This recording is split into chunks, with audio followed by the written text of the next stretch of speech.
You can call me Chloe. My full name is Chloe Peterson and I'm 35. I'm a single mother, and for a long time, I carried a secret that most people would never even imagine. Last Thanksgiving, that secret blew up when my own father screamed at me to get out of his house during our family dinner. What he and the rest of my family had absolutely no idea about was that behind my quiet, unassuming exterior, I was running a $62 million tech empire. The very same empire that had been bankrolling their extravagant lives for the past several years. Before I get into how that incredibly painful moment went down, I'd love to know where you're watching from.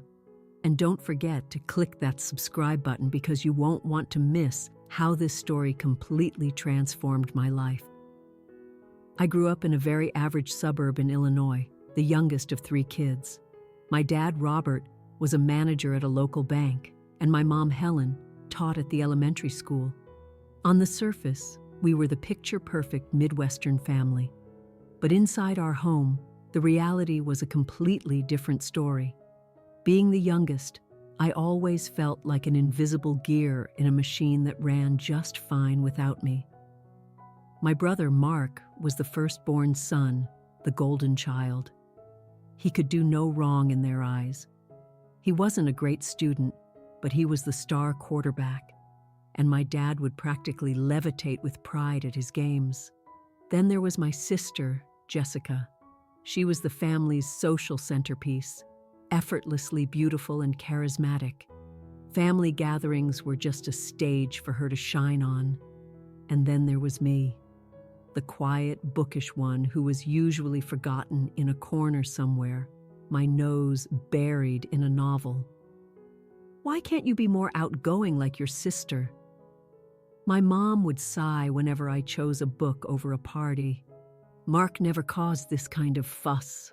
My dad would grumble if I ever dared to question their rules, which usually just meant asking why. Those comparisons were relentless, and they chipped away at me. Feeling like an outsider in my own home, I poured all my energy into my schoolwork. I was determined to build a life for myself, on my own terms. When my test scores came back nearly perfect, my parents seemed more baffled than proud. And when I landed a full scholarship to MIT, my achievement was brushed aside at the dinner table. "Well, that's nice, dear, but getting a degree isn't the most important thing," my dad said dismissively. "Your brother is already out there, making real-world connections." Mark had decided to skip college to work at a car dealership, a choice they somehow found more impressive than my acceptance into one of the best universities in the country. At MIT, I finally felt like I could breathe. Away from my family's constant judgment, I discovered my love for technology and the world of startups.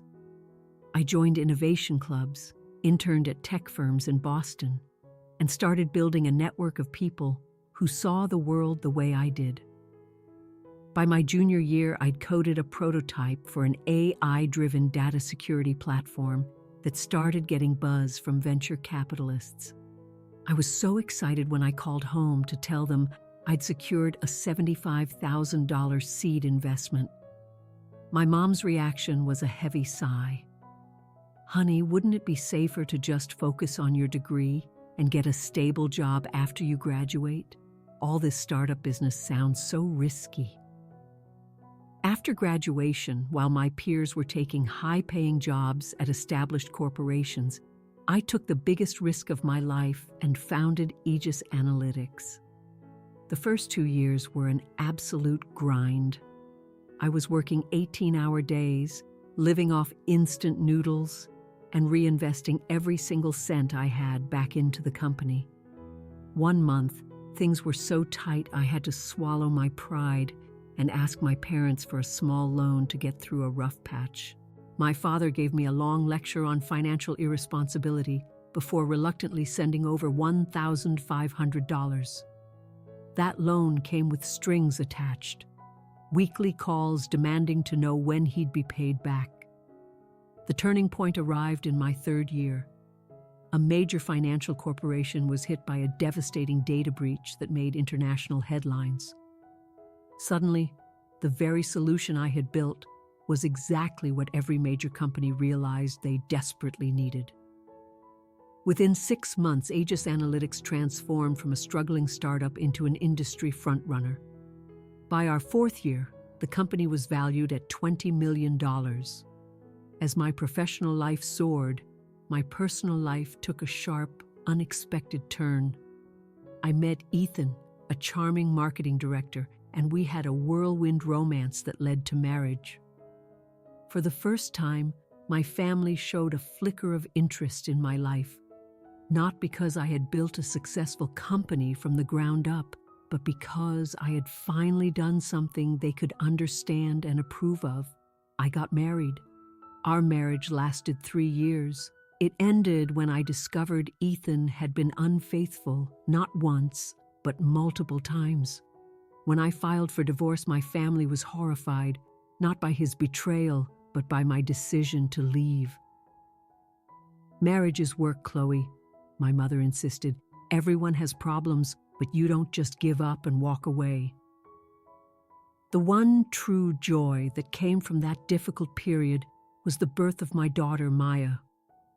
She was just a year old when the divorce was finalized, and she instantly became my entire world, my reason for everything. My family, however, saw my new status as a single mother as just another one of my life's failures. While they were busy judging my choices, I was quietly building an empire.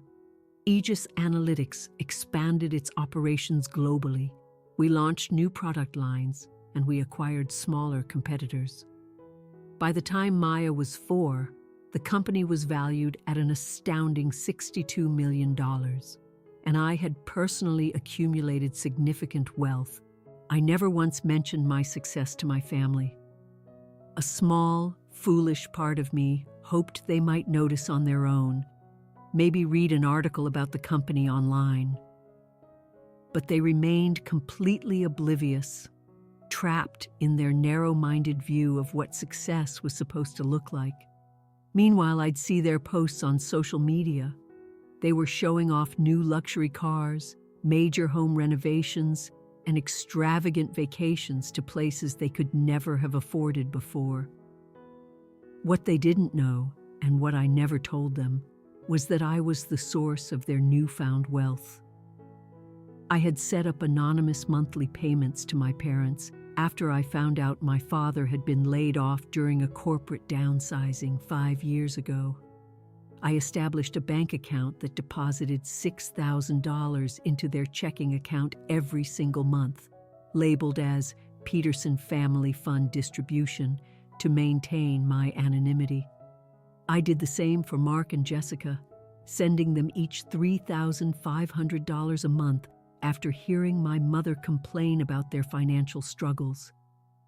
I never told them I was their secret benefactor. My pride wouldn't let me reveal that the daughter they'd always written off as a disappointment was now the one keeping their entire family afloat. So, I just watched from a distance as they spent my money, all while continuing to criticize my life.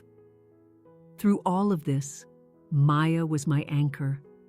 I made a promise to myself that, unlike my parents, I would make sure she always felt loved, supported, and celebrated for exactly who she was. We built a beautiful life together in our Seattle home, filled with weekend adventures and cozy bedtime stories, creating the warm, loving family environment I had always dreamed of as a child.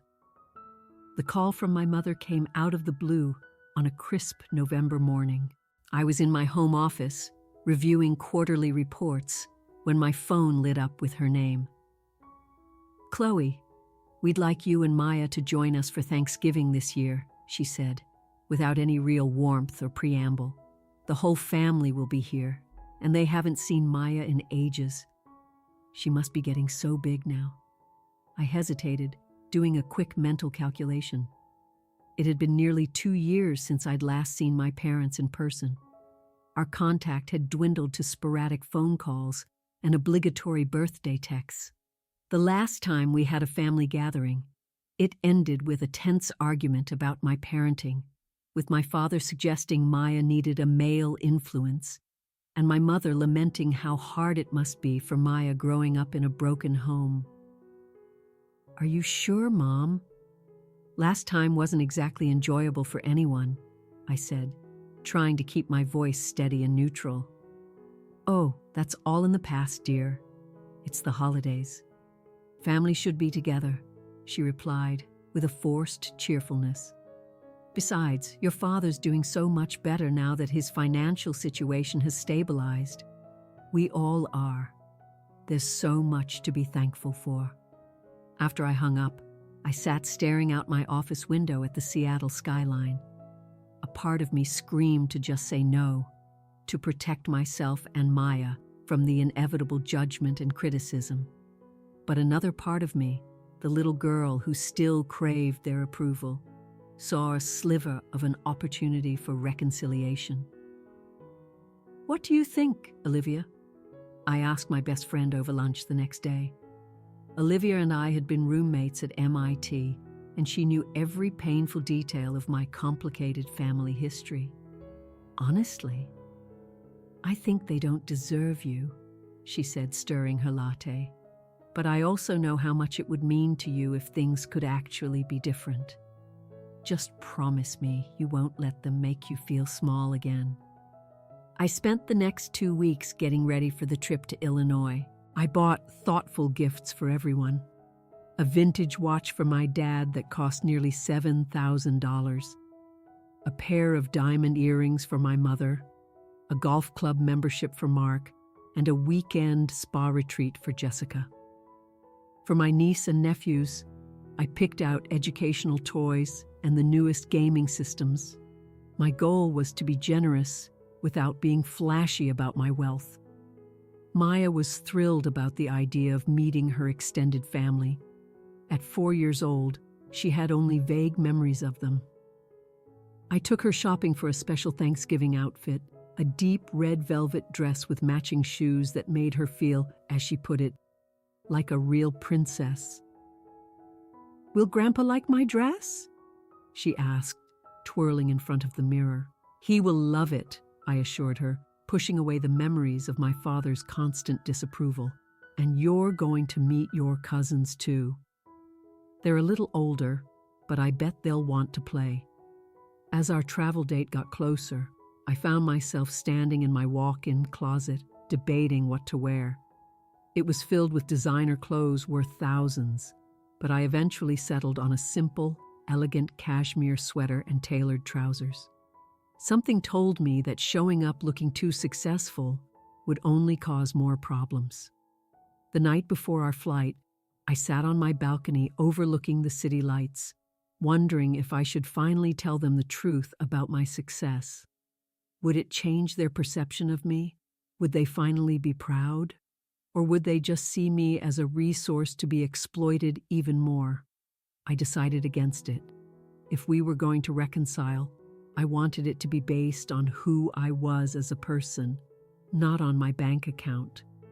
I wanted them to value me and Maya without the incentive of money. The next morning, my driver loaded our luggage into the car for the trip to the airport. I had booked first-class tickets, but I felt a knot of anxiety tighten in my stomach as we settled into our seats. Maya, completely unaware of my internal turmoil, was just excited about the airplane snacks and the chance of seeing snow in Illinois. "Mommy, will there be other kids for me to play with?" she asked as the plane took off. "Yes, sweetheart. Your cousins Emma and Tyler will be there. They're Aunt Jessica's kids, and Uncle Mark has a son named Jason who's 7.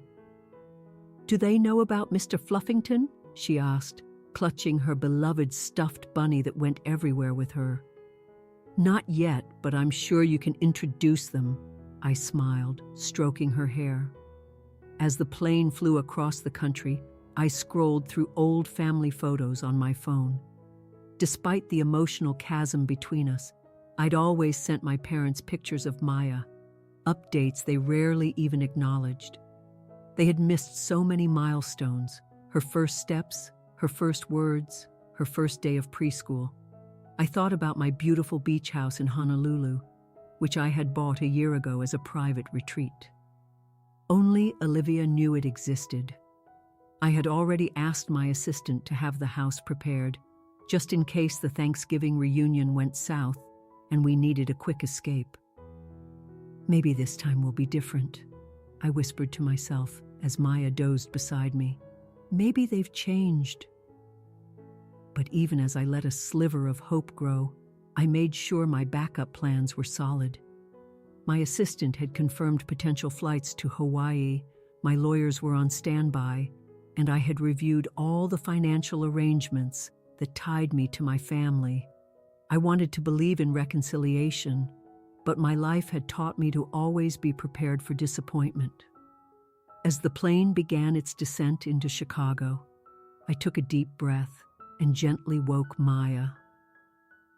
Whatever happened over the next few days, I was determined to show my daughter what strength and self-respect looked like, even when facing family disapproval. The rental car pulled into the familiar driveway of my childhood home, and the changes were immediately obvious. The modest house I grew up in, always well kept but simple, now boasted an expanded wing, professional landscaping, and a new circular driveway where a brand new Mercedes SUV and a Lexus sedan were parked. I recognized them from my parents' proud social media posts a few months back, purchases made possible by the monthly deposits I had been making into their account. "Is this where you grew up, Mommy?" Maya asked, her eyes wide as she took in the grander house.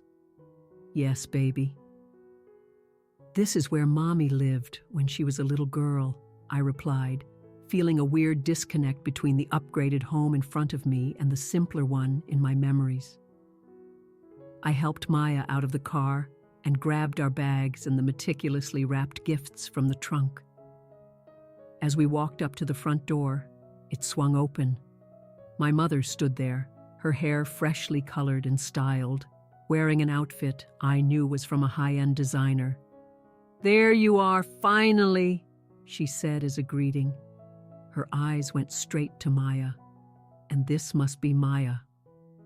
My goodness, she's grown so much. She bent down slightly towards Maya, but didn't offer a hug. Instead, she straightened up and stepped aside. "Your father's in the living room. Everyone else should be here any minute." The inside of the house was completely transformed. The worn-out furniture and dated wallpaper of my childhood were gone, replaced with designer pieces, gleaming marble countertops, and what looked like expensive abstract art. The monthly payments I'd been sending were clearly being put to good use, though not exactly how I'd envisioned when I set them up to help with my father's unemployment. My father was sitting in a huge leather recliner, watching football on a massive flat-screen TV. He glanced up for a second as we came in. "So you made it," he said flatly, his eyes already drifting back to the game. No hug, no warm welcome for his granddaughter. Maya clutched my leg, suddenly shy. I put a reassuring hand on her shoulder. "Dad, this is Maya. Maya, this is your grandfather." My father looked at Maya again, and his expression softened just a tiny bit. "Hello there," he said, before turning his full attention back to the television. "You can put your bags in your old room, Chloe. We turned the guest room into a home gym, so Maya will have to stay with you." I swallowed my disappointment at the cold reception and led Maya upstairs. My old bedroom was now a glorified storage closet with a pull-out sofa bed wedged between boxes of old junk. It was painfully obvious that zero effort had been made to prepare the room for us. "Is this your room, Mommy?" Maya asked, looking around the cluttered space. "It used to be, a long time ago," I said, forcing my voice to sound cheerful. "Let's make it cozy for us, okay?" I spent the next 20 minutes clearing a space for our bags and making up the sofa bed with the linens my mother had left, folded on a box. I could hear more voices downstairs, meaning the others had arrived. When we went back down, my brother Mark and his wife Diana were in the kitchen with my mother. Diana was arranging an elaborate charcuterie board, while Mark poured himself a glass of whiskey from a bottle I recognized as being over $200. "There she is," Mark said, raising his glass slightly. "The prodigal daughter returns." "Hello, Mark." "Diana?" I nodded, keeping my tone light. "This is Maya." Diana gave a tight, thin smile. "Nice to meet you, Maya. Our Jason is outside with his grandfather if you want to play." Before I could even respond, the front door opened again, and my sister Jessica swept in with her husband Thomas and their 2 children. Jessica was a walking billboard for designer brands, dripping in clothing and accessories that I knew cost more than most people's monthly rent. "Chloe, what a surprise. Mom said you might actually show up, but I didn't believe it," Jessica said, giving me an air kiss somewhere near my cheek. She glanced down at Maya with a critical eye. "And this is your daughter? She looks just like you." The way she said it wasn't a compliment. Thomas barely gave me a nod before heading straight for my father and the football game. Their kids, Emma and Tyler, gave Maya a curious look before their mother shooed them towards the kitchen for snacks. As the afternoon wore on, the subtle digs and backhanded comments started piling up. "So, Chloe, still doing that little computer thing?" my father asked during a commercial. "Yes, Dad." "My data analytics company is doing very well," I replied. He grunted dismissively. "Must be tough, managing that and raising a child all on your own." "If you just stayed with Ethan." "Ethan cheated on me repeatedly, Dad," I reminded him calmly. "And Maya and I are doing just fine." My mother jumped in. "Well, we're just so happy you could make it." "Your father has been so generous lately, helping all of us out. Did you see the new wing on the house? And Mark's new position at the dealership is going so well." I bit my tongue so hard I tasted blood, knowing that the generous help my father was supposedly giving out was actually coming from my bank account. As they started dinner preparations, I offered to help several times, but my mother and Jessica, who had claimed the kitchen as their domain, waved me off. "We've got it under control," Jessica said. "Why don't you just go keep an eye on the kids? That's more your speed these days, isn't it?" I took Maya outside where the kids were playing, only to find my nephew Jason ordering Maya around and snatching toys from her. When I gently tried to intervene, my brother Mark appeared at the back door. "Let the kids work it out, Chloe," he called out. "You can't helicopter parent forever. That's the problem with kids today."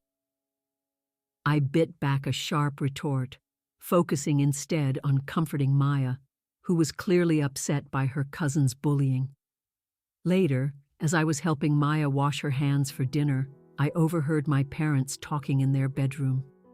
The door was slightly ajar. "I don't know why she even came," my father was saying. "Always acted like she was better than us, and now look at her. A single mother, probably struggling to make ends meet."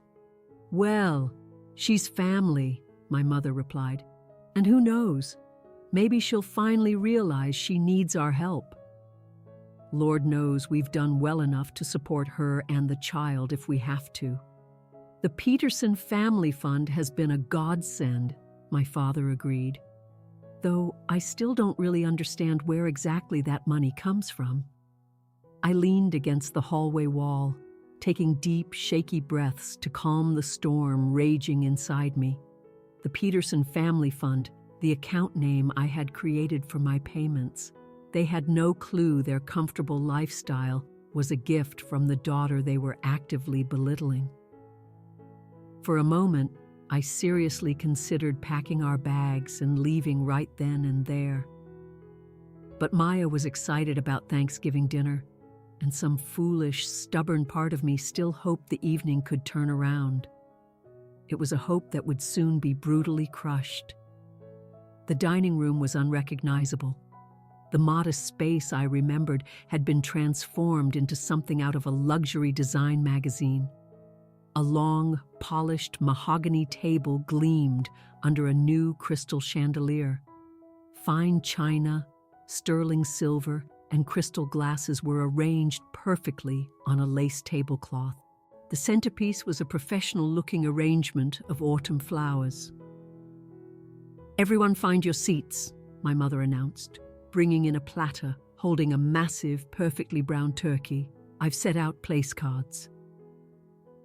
I quickly saw that Maya and I had been placed at the far end of the table, as far as possible from the center where my parents, Mark and Jessica, and their spouses sat. Our placement was a clear symbol of our place in the family hierarchy. Once everyone was seated, my father stood up to say grace, which was a new development in our mostly non-religious household. "Lord, we thank you for this bountiful meal and for bringing our family together," he began, his voice taking on a formal tone I'd never heard before. "We thank you for the prosperity you have granted us this year. The Peterson family has been truly blessed with success and good fortune." I watched Mark and Jessica nod solemnly. My mother beamed at my father as if he were a world leader. "We also pray for those less fortunate," he continued, shooting a quick, pointed glance in my direction that everyone at the table noticed. "May they find their way to better circumstances through hard work and good choices." After the prayer, the food started making its way around the table. The spread was incredible. Besides the turkey, there was cranberry sauce, 3 kinds of stuffing, mashed potatoes, sweet potato casserole, green bean casserole, homemade rolls, and a dozen other side dishes. It was far more elaborate than any holiday meal we'd ever had growing up. "The turkey is from a special organic farm," my mother explained as she served. "It cost almost $400, but your father insisted on only the best this year. $400 for a turkey, from the man who once lectured me for spending $20 on a pizza." The irony was suffocating. As everyone ate, the conversation became a parade of achievements, each story seemingly designed to showcase their wealth. "We just got back from our European tour," Jessica announced. 2 weeks in France and Italy. The villa we rented in Tuscany was just breathtaking. "It was a well-deserved break," her husband Thomas added. "After I closed that huge account at work, the bonus was substantial. We're thinking of renovating our kitchen next, maybe one of those imported Italian marble islands." Mark nodded. "Nice. Diana and I are thinking about a kitchen upgrade too, now that I got that promotion to sales director. The dealership had its best quarter ever, and the owner personally thanked me for it." "That's our boy," my father said, with a proud clap on Mark's back. "Always knew you had it in you." The conversation was a constant stream of purchases, promotions, and plans for future spending. Not once did anyone ask about my life, until my mother suddenly seemed to remember I was there. "So, Chloe, how is that little computer job of yours going?" she asked during a brief lull. Before I could form a response, Jessica jumped in with a condescending laugh. "Mom, I doubt Chloe has time for a career. Being a single mother must be such a struggle." "It must be," Diana agreed, looking at me with fake sympathy. "I can't imagine raising Jason without Mark. Children really do need a father figure." I took a slow sip of water, choosing my words with care. "Actually, my company has been doing very well. We've expanded internationally, and—" "International now, is it?" my father interrupted, his voice laced with skepticism. "Well, that sounds ambitious. I always thought you would have settled into a more traditional career by now, something stable." "My work is very stable, Dad," I replied. In fact, data security is one of the fastest growing fields. Speaking of growing, my mother cut in, clearly bored with my career. Maya seems a bit small for her age. Are you sure she's eating enough? My jaw tightened. Maya is perfectly healthy and exactly where she should be on the growth charts. Her pediatrician is very happy with her progress. Children from broken homes often show developmental delays, Jessica said, as if she were quoting from a textbook. Studies show that divorce can be traumatic for young children. Maya is not from a broken home, I said firmly, my voice low. She has a loving, stable home with me. But no father, my father pointed out. Every child needs a father. Your mother and I gave you a two-parent household, and look how well Mark and Jessica turned out. The unspoken implication that I had turned out poorly hung in the air like poison. Thomas, my brother-in-law, cleared his throat. I read an article about how children of single mothers are more likely to drop out of school, get involved with drugs, that sort of thing. No offense, Chloe. That's absurd, I said, feeling my patience snap. And yes, offense taken. No need to get defensive, Mark said, refilling his wine glass. We're just concerned about Maya's well-being. You're the one who chose to leave Ethan after all. Ethan cheated on me repeatedly, I said, my voice rising despite my best efforts. That wasn't my choice. It was a consequence of his actions. Marriage takes work, my mother said, with a dismissive wave of her hand. Your father and I have had our challenges, but we never just gave up. As dessert was served, the conversation swung back to money. That monthly distribution from the Peterson Family Fund has been such a blessing, my mother said, serving pumpkin pie.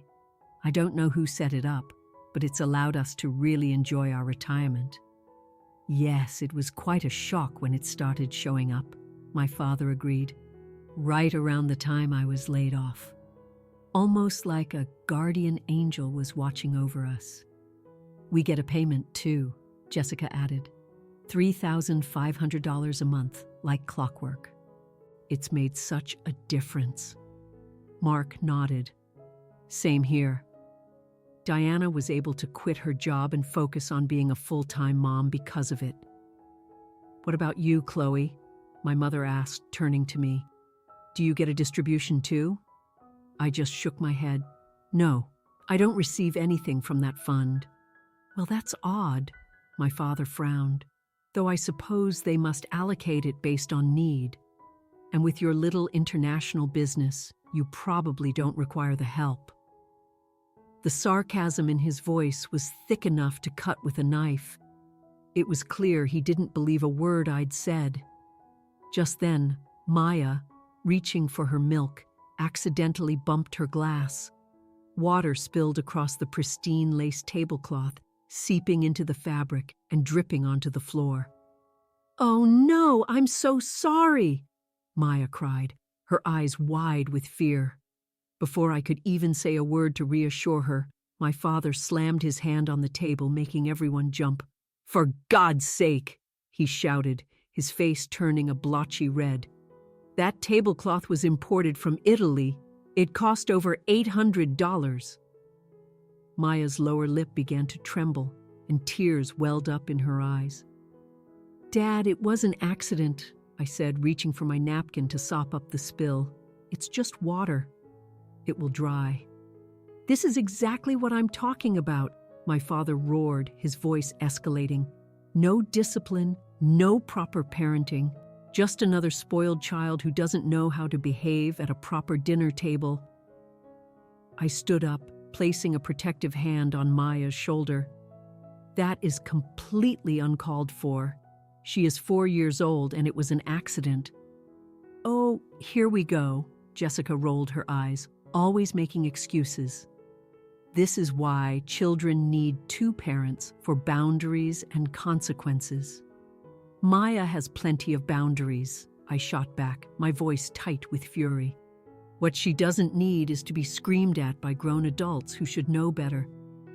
The room went dead silent. Everyone just stared at me, their mouths agape, clearly stunned that I had actually talked back to my father. For a long moment, nobody spoke.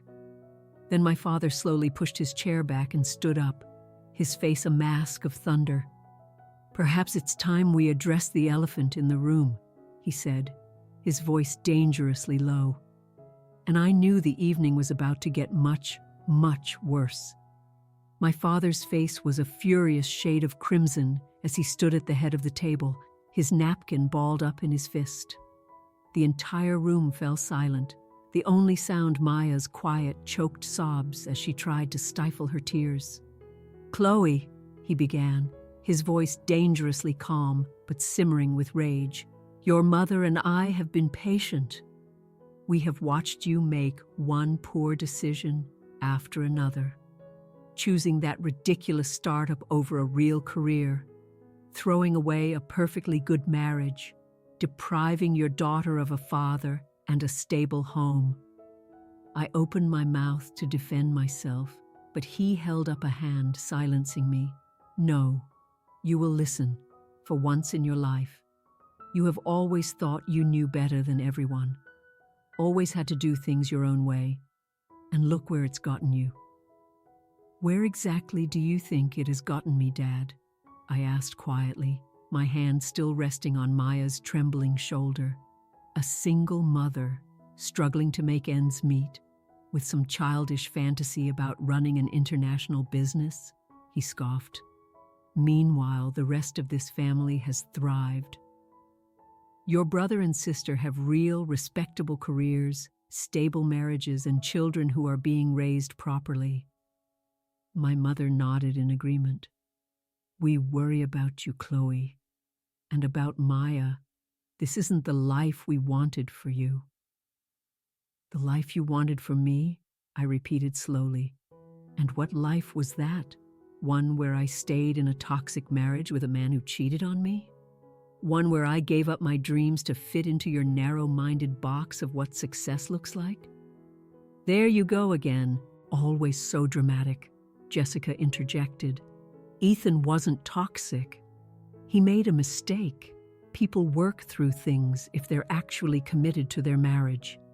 "You have no idea what my marriage was like," I said, feeling the composure I'd fought so hard to maintain begin to fracture. "And you have no idea what my life is like now. Because not one of you has ever bothered to actually ask or to care." "We care enough to tell you the truth," Mark chimed in. "Someone needs to. You're not doing Maya any favors by pretending everything is fine when it's obvious you're struggling." "Who says I'm struggling?"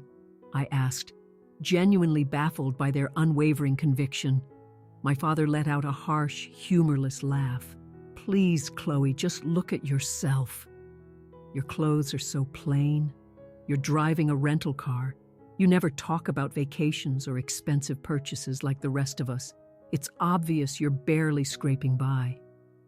I glanced down at my simple cashmere sweater, which I had chosen specifically for its understated elegance. The fact that my family interpreted my lack of materialistic bragging as a sign of financial failure was almost comical. "Actually, Dad, I choose not to broadcast my finances because I don't think it's anyone's business," I said. "But since you've brought it up, I'm doing just fine." "Fine enough to support yourself?" my mother asked pointedly. "Because we've all been carrying your weight for years. While you've been off playing entrepreneur, we've been the ones stepping up, helping Mark and Jessica whenever they needed it." I felt a hot surge of anger at the sheer injustice of her words. "Carrying my weight? I have never once asked any of you for financial help since I left for college." "But you should have," my father shouted, as if this were proof of my failure. "A responsible adult knows when to ask for help. Instead, you've isolated yourself and your daughter, too proud to admit when you're in over your head." The accusations were so detached from reality that I almost laughed. Instead, I took a deep breath. It was time. "Actually," I said, my voice suddenly calm, I think you're a little confused about who has been helping whom in this family. My father's eyes narrowed. What is that supposed to mean? The Peterson Family Fund, I said, letting the words hang in the air. The one that's been sending you $6,000 every single month for the past 5 years? And Mark and Jessica, the $3,500 each. Have you ever stopped to wonder where that money actually comes from?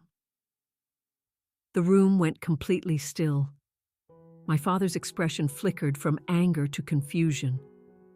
That money comes from a family trust set up by your grandfather, he said, but his voice was laced with uncertainty. No, Dad, it doesn't. Grandpa never set up any trust. Then what? My mother started, her voice trailing off as the first glimmer of realization began to dawn on her face. Those payments come from me, I said simply. I set them up 5 years ago after I learned you lost your job. I wanted to help, but I knew your pride would never allow you to accept money directly from me. A wave of disbelief washed over their faces, quickly followed by shock. That's ridiculous, Mark sputtered.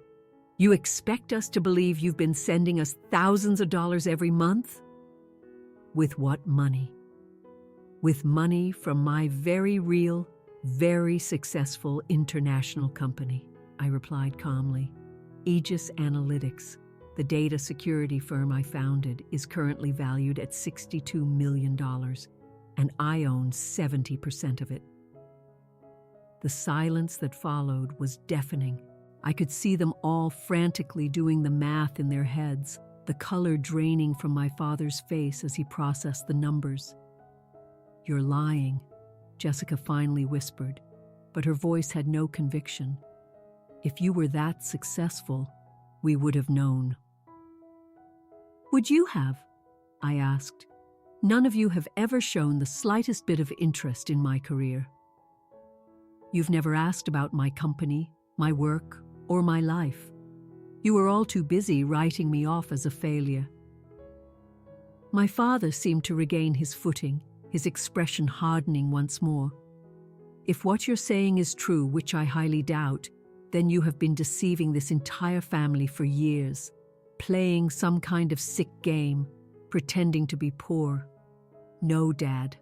I was simply living my life without needing to flaunt my financial status to earn your approval, something the rest of you might want to try. So now you think you're better than us, my father's voice boomed. You come into my house, the house you apparently paid for, and insult my family. I haven't insulted anyone, I said evenly. I'm just telling you the truth you all seemed so desperate to hear. The truth? He repeated, practically spitting the word. The truth is you've always been selfish, only ever thinking of yourself. And now you want us to believe you're some secret millionaire who's been helping us out of the goodness of your heart, all while looking down on us. I have never looked down on you, I said, a deep sadness washing over me. I just wanted your acceptance, your love, the same things I've wanted my whole life. Love? My father scoffed. You want to talk about love when you've been lying to us for years, playing some twisted game to make yourself feel superior? It wasn't a game, Dad. I genuinely wanted to help, without making you feel indebted to me. I know how important your pride is. My pride? He thundered, his face flushing again. This has nothing to do with my pride. This is about your deceit, your manipulation. Robert, my mother placed a hand on his arm, her face pale with concern. Perhaps we should all calm down. No, Helen, I will not calm down. He shook her hand off. First, she abandons her marriage, then she raises her child in a broken home, and now we find out she's been playing puppet master with our finances, acting like some kind of saint while judging us for accepting help we thought came from my father. By now, Maya was crying openly, terrified by the shouting. I pulled her onto my lap, wrapping my arms around her protectively. "I think we should go," I said quietly. "This is upsetting Maya, and clearly, we are not going to resolve anything tonight." "Yes, you should go," my father said, his voice turning to ice. "In fact, I want you out of my house. Right now." "Dad," Mark interjected, looking genuinely uncomfortable for the first time all night. "Maybe we should all just take a break and—" "No!" my father roared, slamming his hand on the table again, making the dishes rattle. "I want her out. She comes in here with her lies and her judgments and ruins everyone's Thanksgiving." "They're not lies," I said, standing up with Maya still in my arms. "But you're right. We should leave." "Get out!" my father screamed, pointing a trembling finger toward the door. "Get out of my house and don't come back. We don't need your charity or your condescension." The room was utterly silent, except for Maya's soft sobs against my shoulder. Everyone just stared, some with shock, some with embarrassment, and a few, I noticed, with a flicker of satisfaction at seeing me publicly humiliated. I looked around at the faces of my family, people who had never truly seen me or valued me for who I was. And in that moment, something inside me finally snapped. That desperate, lifelong need for their approval just vanished. "All right," I said simply, my voice steady despite the hurricane of emotions inside me. "Maya, say goodbye. We're leaving now." I gathered our coats and my purse, not even bothering with the rest of our things upstairs. Those could all be replaced. What couldn't be replaced was my daughter's sense of safety and my own self-respect. As we walked toward the front door, past relatives who either stared at the floor or watched with morbid fascination, I held my head high. Dignity was the only thing I had left to control, and I refused to let them take that from me too. "Happy Thanksgiving," I said quietly as I opened the door. I didn't look back as I walked out into the cold November night with my daughter in my arms, leaving behind the family that had never truly been mine.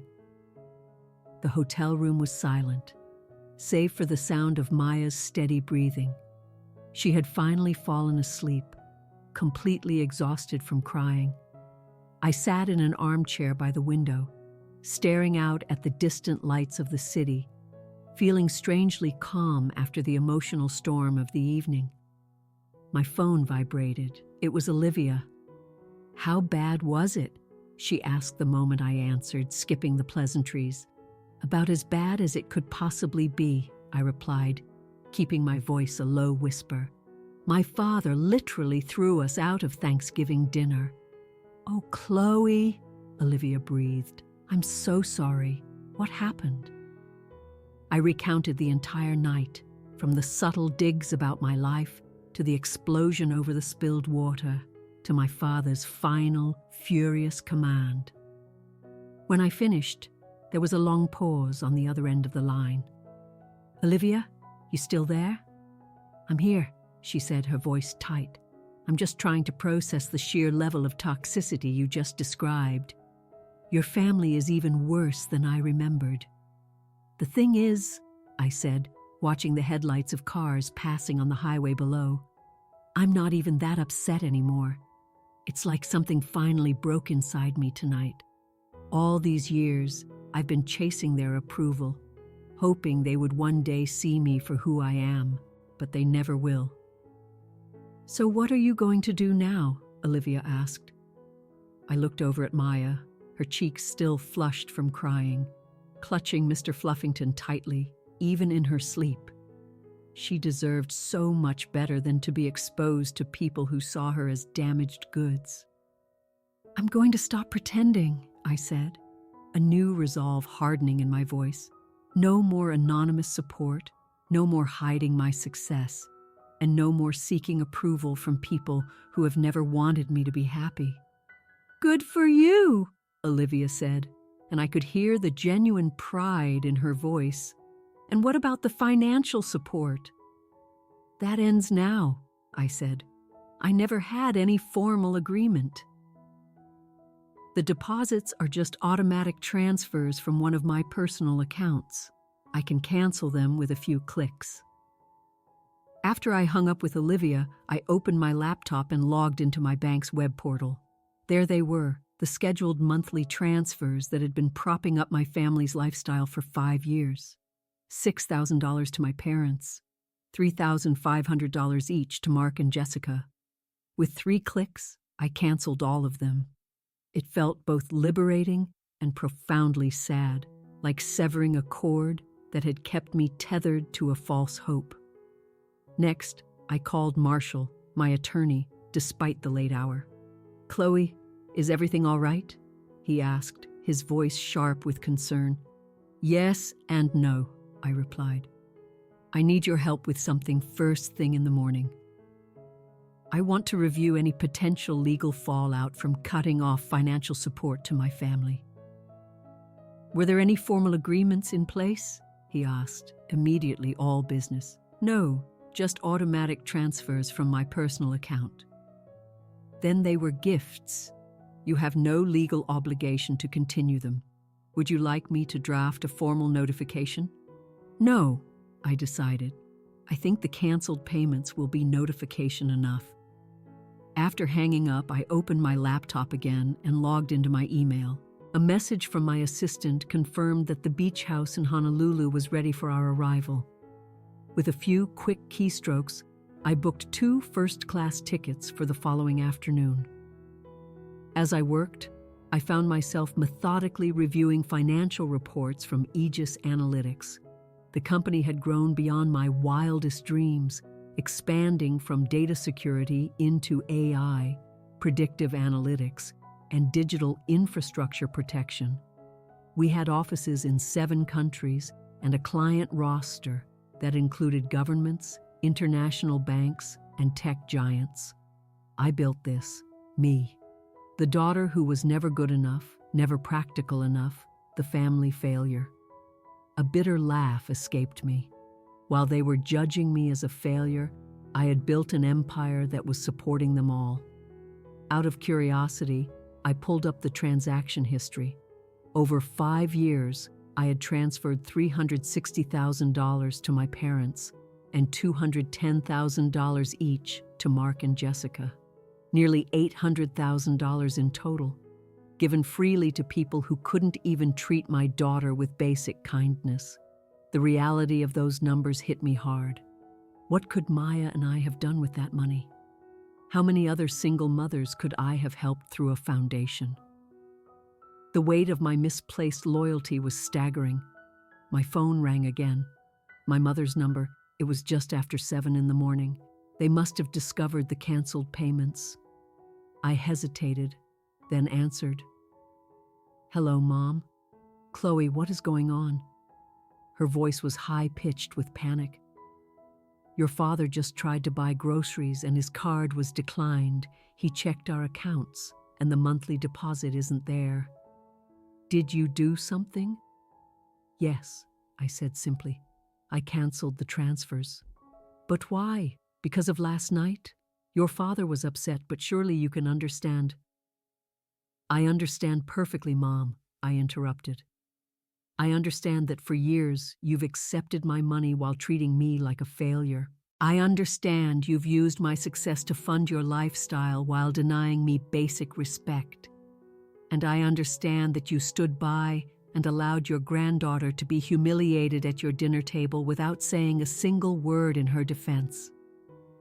"Chloe, be reasonable," she pleaded, her voice shifting to that wheedling tone she always used for manipulation. "We're family. Families fight, but we support each other." "No, Mom, you've never supported me, not when it counted. What you've done is take from me while giving nothing but judgment in return. That ends today." "But the money," she whispered, dropping all pretense. "We need that money. We have bills, commitments. Your father's pension isn't enough to cover the lifestyle you've become accustomed to. I finished for her. The lifestyle funded by your failure of a daughter? Perhaps it's time you learned to live within your actual means. You can't do this to us, she said, her voice hardening, after everything we've done for you. What exactly have you done for me, Mom? Name one single thing you've done to support my dreams or care about my well-being in the last 10 years.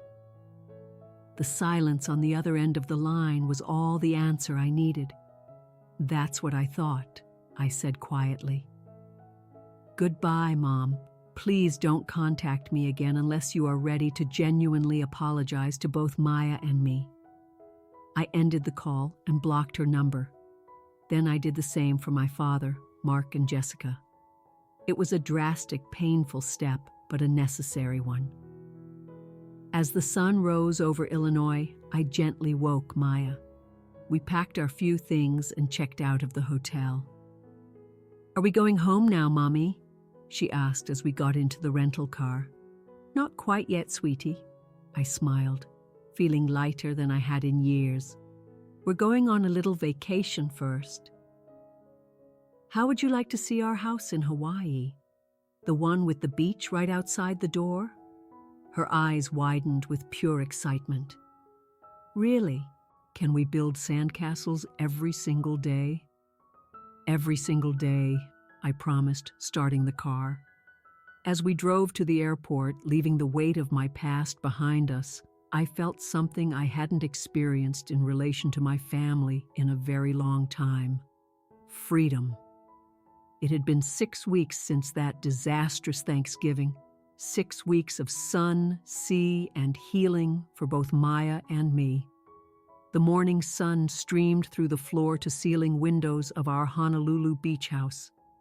Maya was already on the private beach, carefully building an elaborate sand castle under the gentle watch of Maria, the kind local nanny I'd hired.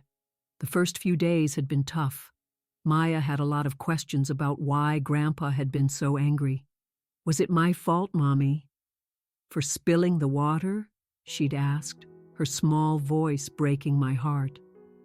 Absolutely not, sweetie, I had assured her, holding her close as we watched our first Hawaiian sunset. Sometimes grown-ups have big, messy feelings that have nothing to do with children. Grandpa and Grandma are dealing with their own problems, and they said things they shouldn't have.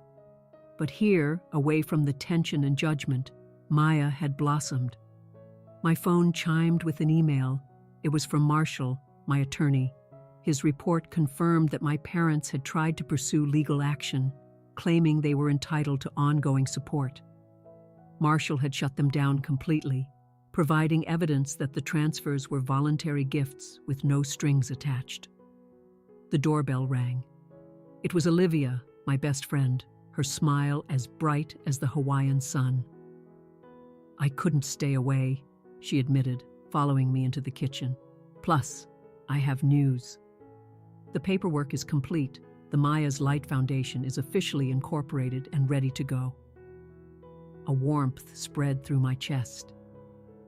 In the weeks since Thanksgiving, I had channeled my anger and hurt into creating a foundation to provide grants and mentorship to single mothers who were building their own businesses. It was named for Maya, who had inspired me to be stronger than I ever thought possible.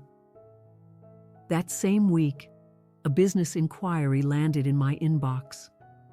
It was from a man named Christopher Bennett, the CTO of a renewable energy company, requesting a consultation on security for their expanding smart grid technology. After my family's deception, I was cautious, but his credentials were solid. The video call we had was supposed to be 30 minutes. It stretched to nearly 2 hours. We talked about security, industry trends, and eventually our own lives. He was thoughtful, intelligent, and secure in himself. When I cautiously mentioned being a single mother, his response was simple and warm.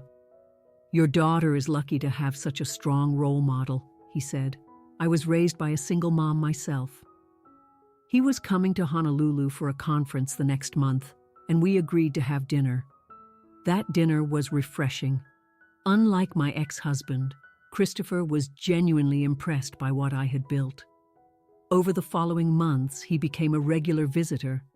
Maya, initially shy, slowly warmed up to him as he showed genuine interest in her sandcastles and seashell collections. "He makes you smile, Mom," she observed one evening. "I like when you smile." Then another surprise: an email from my cousin Rachel, my mother's niece, who had been silent at that Thanksgiving dinner. "I should have spoken up," she wrote. "What Uncle Robert did was cruel. Finding out you were supporting everyone was a shock, but not as shocking as how they treated you. I just wanted you to know that not all of us agree with them. Some of us miss you and Maya." Her message opened a small door I thought was sealed forever. Nearly a year after the incident, a handwritten letter arrived. It was from my father. "A heart attack 3 months ago forced me to face my mortality," he wrote. "The truth is, I've always been jealous of your success. It threatened everything I thought I knew about my place in the world. This doesn't excuse my behavior, but I hope it helps explain it. I would like to begin the long process of making amends." After a lot of thought and a long talk with my therapist, I agreed to a mediated family counseling session. The first session was tense.